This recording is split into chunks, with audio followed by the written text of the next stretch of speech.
Hello student, welcome to my YouTube channel Study with Preeti Sharma. Today we are going to discuss topic of statistics economics, methods of collection of primary data. Primary data को इकट्ठा करने के methods के बारे में पढ़ेंगे।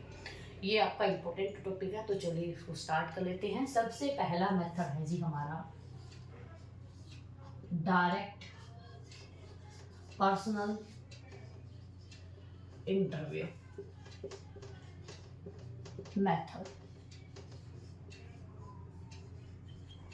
जैसा कि नाम से ही पता चल रहा है, इस मेथड के अंदर इन्वेस्टिगेटर रिस्पोंडेंट से जिससे हमें इंफॉर्मेशन इकट्ठा करनी है उसे फेस टू फेस मीटिंग करके इंफॉर्मेशन इकट्ठा करता है। उस मेथड को हम क्या बोलते हैं? डायरेक्ट पर्सनल इंटरव्यू मेथड बोलते हैं। तो हम क्या लिखेंगे?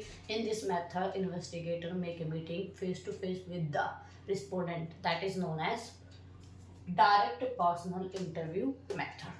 क्लियर हो गया?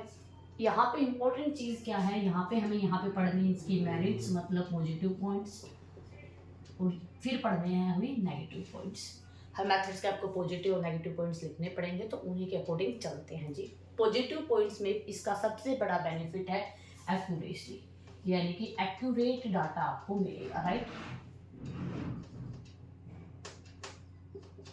एक्यूरेट इंफॉर्मेशन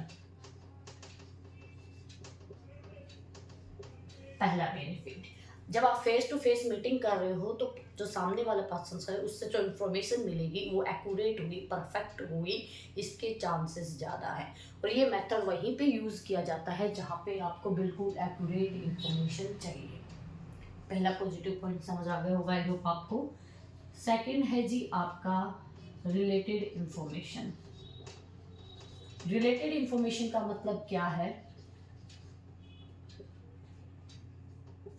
इस मेथड को यूज करने से आपको जो इन्फॉर्मेशन चाहिए थी वो तो मिलेगी ही मिलेगी, फेस टू फेस मीटिंग करें। उसके अलावा भी बहुत सारी इन्फॉर्मेशन आपको मिल सकती है। For example we are going to collect the information regarding unemployment. तो आप अगर उनसे मिल रहे हैं तो आपको कोजेस का भी पता चलेगा कि why they are the unemployed person, right? तो आपको रिलेटेड इंफॉर्मेशन मिलने के चांसेस भी बहुत ज़्यादा हैं इस मेथड के अंदर। ओके जी। उसके बाद है ये मेथड क्या है? एक तरीके से आपका सिंपल मेथड है। सिंपल क्यों? क्योंकि हम फेस टू फेस मीटिंग कर रहे हैं, तो जो पर्सन जिस एजुकेशन लेवल से है हम उससे उसी तरह की लैंग्वेज में बात करके क्वेश्चन निकाल सकते हैं। अब हमारी कंट्री के अंदर लिटरेसी रेट इतना ज़्यादा हाई नहीं है, तो जो पढ़े लिखे पर्सन नहीं है उनसे भी अगर हमें इंफॉर्मेशन चाहिए तो ये मेथड बेस्ट है। आप उनसे फेस टू फेस मीटिंग कीजिए, कन्वर्सेशन कीजिए, जर्नल लेवल पे बात कीजिए, उससे आपको सारी इंफॉर्मेशन ईजिली मिल जाएंगी। आई होप आपको पॉजिटिव पॉइंट समझ आ गए होंगे। अब चलते हैं हम नेगेटिव पॉइंट्स की तरफ। नुकसान क्या है इसका? एक और अगर आप ऐड करना चाहें तो कर सकते हैं कि ये मेथड स्मॉल स्केल पे एप्लीकेबल है, राइट? जहां हमें कुछ ही पर्सन से इंफॉर्मेशन चाहिए तो इस मेथड्स को हम यूज करेंगे, क्योंकि फेस टू फेस मीटिंग में आपको सही इंफॉर्मेशन मिल जाएगी।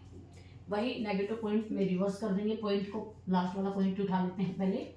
Not applicable, not benefit for, not beneficial for large scale, right?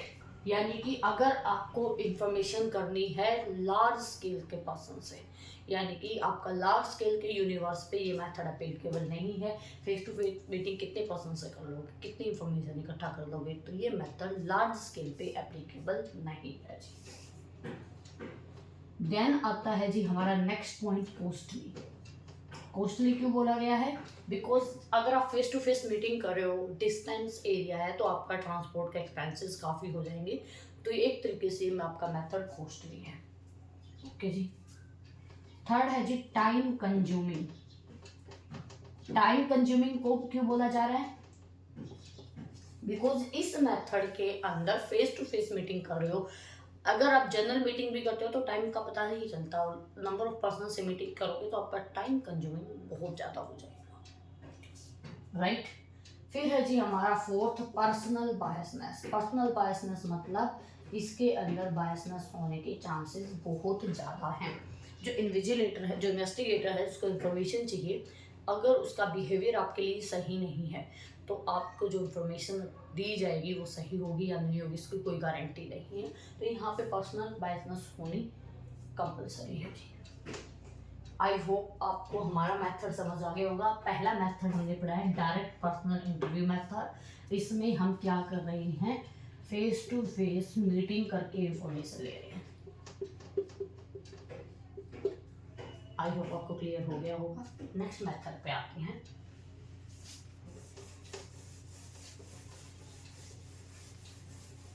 Comment में अगर आपका कोई डाउट है तो आप पूछ सकते हैं किसी भी पॉइंट का एक्सप्लेनेशन। हाँ जी, नेक्स्ट पे आते हैं हम इनडायरेक्ट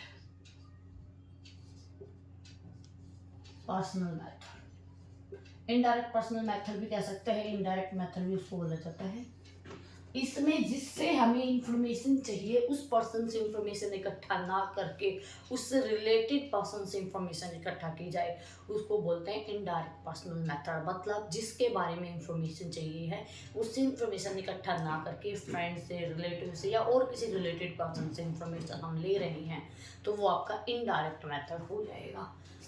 कहाँ से इंफॉर्मेशन ले रहे हैं, फ्रेंड से ले रहे हैं, किसी रिलेटिव से ले रहे हैं या उनसे रिलेटेड और कोई पर्सन हैं, उनसे जुड़ा हुआ कोई सोर्सेज है, वहाँ से इंफॉर्मेशन ले रहे हैं तो वो इनडायरेक्ट पर्सनल मेथड है जी। आपको हम इसके अंदर लिखेंगे क्या, when we collect the information from the friends, related and related sources of the respondent, that is known as indirect personal method. I hope आपको क्लियर हो गया होगा। अब आते हैं हम पॉजिटिव पॉइंट्स की तरफ। बताइए जी, आई होप आपको अच्छे से समझ आ रहा होगा। ना भी आए तो आप कमेंट में लगातार पूछ सकते हैं। अब हम आते हैं कि इस मेथड के बेनिफिट्स क्या है। जो उस मेथड्स के नेगेटिव पॉइंट्स है वो इसके बेनिफिट्स हो जाएंगे। सबसे बड़ा बेनिफिट्स क्या है जी, इकोनॉमिकल मेथड है। इकोनॉमिकल का मतलब क्या है, ये मेथड कॉस्टली नहीं है। जिससे भी आपको इंफॉर्मेशन चाहिए, फॉर एग्जांपल फोन में बाहर यूएस से रह रहा है तो आप उसका कोई रिलेटिव जो इंडिया के अंदर रह रहा है उससे इंफॉर्मेशन कलेक्ट कर लीजिए, राइट। तो आपको ये मेथड कैसा पड़ेगा, इकोनॉमिकल रहेगा। वही इस एग्जांपल से ये भी कह सकते हैं कैसा मेथड है, टाइम सेविंग मेथड। हम यूएस से जाते हैं, वहाँ से इंफॉर्मेशन इकट्ठा करते, रिलेटिव से इंफॉर्मेशन हुई, कितना ज़्यादा टाइम हमारा सेव हो गया, राइट। तो कैसा मेथड है ये, टाइम सेविंग मेथड है। उसके बाद आपका ये मेथड वही हमारी फीचर्स की सिंपल मेथड है, कोई कॉम्प्लिकेशंस मेथड के अंदर नहीं है, राइट। अब आ जाते हैं नेगेटिव पॉइंट्स की तरफ। बताइए जी, क्या हमारी इंफॉर्मेशन अगर किसी और से कलेक्ट की जाए तो क्या सही इंफॉर्मेशन होने के ज़्यादा चांसेस हैं? बिल्कुल नहीं है। तो इसके अंदर क्या है जी, लेस एक्यूरेसी है। एक्यूरेसी लेवल क्या है यहाँ पे, कम है, राइट। उसके बाद ये मेथड आपका, यहाँ पे भी हम कहीं ना कहीं मीटिंग कर रहे हैं तो लार्ज स्केल पे भी ये मेथड आपका एप्लीकेबल नहीं है, राइट। आई होप आपको ये मेथड अच्छे से समझ आ गया होगा। नेक्स्ट मेथड पे आते हैं। इसमें क्या कर रहे हैं हम, इस मेथड के अंदर हम किसी फ्रेंड या रिलेटिव या किसी रिलेटेड सोर्स से इंफॉर्मेशन ले रहे हैं, वो आपका इनडायरेक्ट मेथड है जी।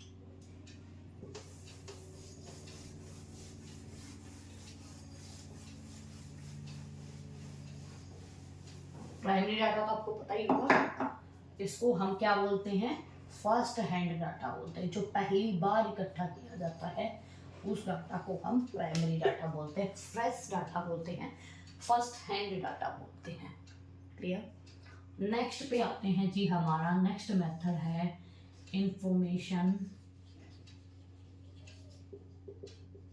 फ्रॉम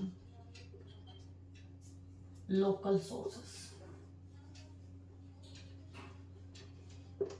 हाँ जी, इंफॉर्मेशन फ्रॉम लोकल सोर्सेज का मतलब है इसमें इन्वेस्टिगेटर खुद इंफॉर्मेशन इकट्ठा ना करके अपने अंडर पर्सन्स को हायर करता है, वो इंफॉर्मेशन इकट्ठा करते हैं, उस मेथड को बोलते हैं जी इंफॉर्मेशन फ्रॉम लोकल सोर्सेज। इस तरह के मेथड में हमें, ये मेथड कहाँ यूज़ किया जाता है, ये मेथड ऐसी जगह यूज़ किया जाता है यहाँ जहाँ पे आपको रेगुलर इंफॉर्मेशन चाहिए। कैसे इंफॉर्मेशन चाहिए, रेगुलर इंफॉर्मेशन। इसी वजह से इस मेथड को यूज़ करते हैं न्यूज़ चैनल्स, न्यूज़ के अंदर इसको यूज़ किया जाता है। और भी आपके अलग अलग इंफॉर्मेशन जहाँ पे रेगुलर बेसिस पे चाहिए होती है वहाँ पे इसको यूज किया जाता है जी। क्या बताया मैंने इस मेथड में, जहाँ पे इन्वेस्टिगेटर या इन्वेस्टिगेटर खुद इन्फॉर्मेशन इकट्ठा ना करके अपने अंडर पर्सन्स को हायर कर रहे हैं, वो इन रेगुलर बेसिस पे आपको इन्फॉर्मेशन दे रहे हैं, उसको बोलते हैं information from local sources. I hope आपको क्लियर हो गया होगा मेथड का मीनिंग। अब आ जाते हैं इसके पॉजिटिव पॉइंट्स की तरफ, इसके क्या बेनिफिट्स हैं बताइए। सबसे बड़ा बेनिफिट, ये मेथड लार्ज स्केल पे सही है, लार्ज स्केल पे ये मेथड एप्लीकेबल हो सकता है, राइट, ओके जी। दूसरा वही, हमें कैसी इंफॉर्मेशन मिलेगी जी, रेगुलर इंफॉर्मेशन मिलेगी, रेगुलर आपको डाटा मिलेगा, राइट। और क्या है जी इसमें आपको इंफॉर्मेशन कैसे मिलेगी, फास्टली मिलेगी, हाँ जी।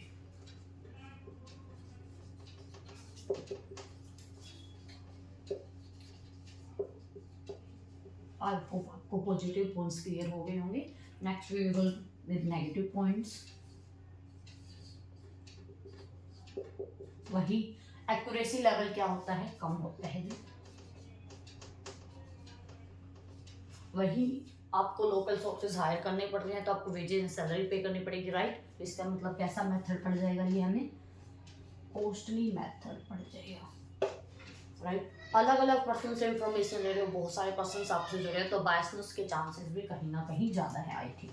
तो पर्सनल बायसनेस, पर्सनल बायसनेस मतलब व्यक्तिगत भेदभाव मिलने की चांसेस ज़्यादा है। आई होप थर्ड मेथड भी आपको क्लियर हो गया होगा।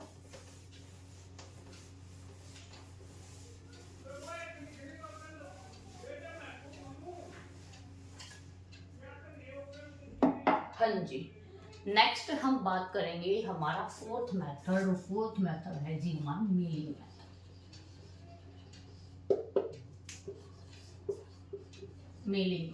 मेलिंग मेथड में क्या है, जब इन्वेस्टिगेटर मेल भेज के रिस्पोंडेंट से इंफॉर्मेशन इकट्ठा करता है तो उसको बोलेंगे मेलिंग मेथड।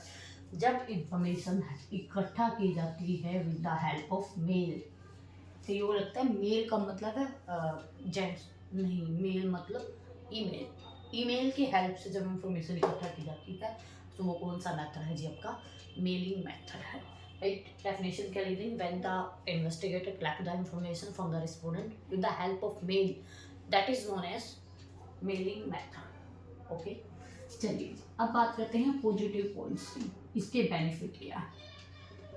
पहला बेनिफिट, क्विक इंफॉर्मेशन मिलती है जी, क्विक इंफॉर्मेशन, सही बात है। टाइम सेविंग है जी,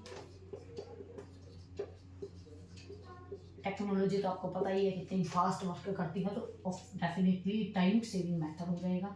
उसके बाद इकोनॉमिकल है, मेलिंग में आपकी कॉस्ट नहीं आती ज़्यादा, तो ये कैसा मेथड है जी, इकोनॉमिकल मेथड। इकोनॉमिकल मतलब सस्ता मेथड है। अब आते हैं नेगेटिव पॉइंट्स की तरफ।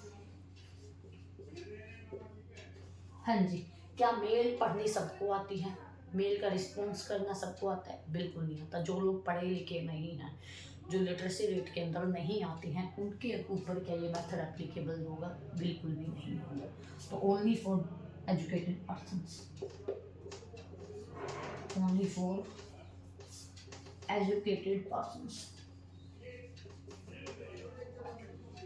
हमने बात तो कर ली कि इसका रिप्लाई सिर्फ एजुकेटेड पीपल दे रहे, हम खुद से ही लगाइए कितनी मेल्स का हम रिस्पॉन्स करते हैं, बिल्कुल नहीं करते। तो इसमें सबसे बड़ी दिक्कत क्या है, नो रिस्पॉन्स की प्रॉब्लम बहुत ज़्यादा देखने को मिलती है। रिस्पॉन्स आपको बहुत ही कम देखने को मिलते हैं, तो इसकी सबसे बड़ी प्रॉब्लम है नो रिस्पॉन्स, इसके अंदर रिस्पॉन्स की प्रॉब्लम है। अब हमारे जो बैकवर्ड एरियाज हैं जहाँ पे टेक्नोलॉजी है ही नहीं, इंटरनेट की फैसिलिटी ही नहीं है, क्या ये वहाँ पे ये मेथड एप्लीकेबल है, बिल्कुल भी नहीं है। तो इंटरनेट भी कहीं ना कहीं इस मेथड का बैरियर है, नेगेटिव प्रॉब्लम्स है। ठीक है जी। इसको अच्छे से करने के लिए लैक कर देंगे आगे, lack of internet, right. I hope आपको क्लियर हो गया होगा। इजी सा मेथड है, नथिंग कॉम्प्लिकेटेड है I think.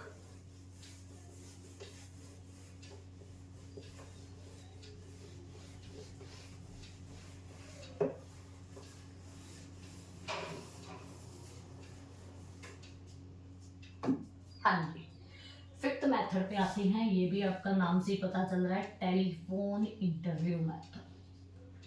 Telephone interview method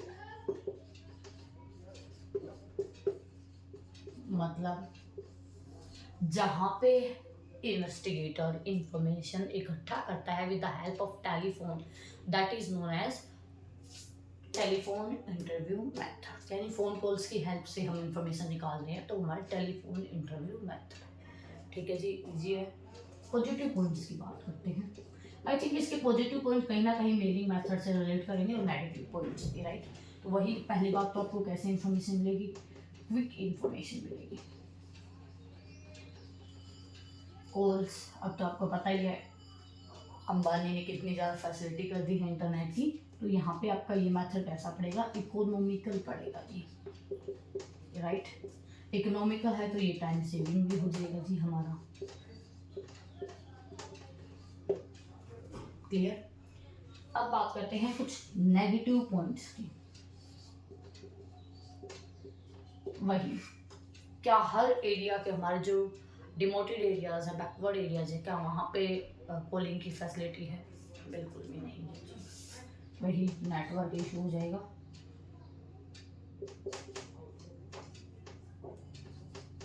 network issue,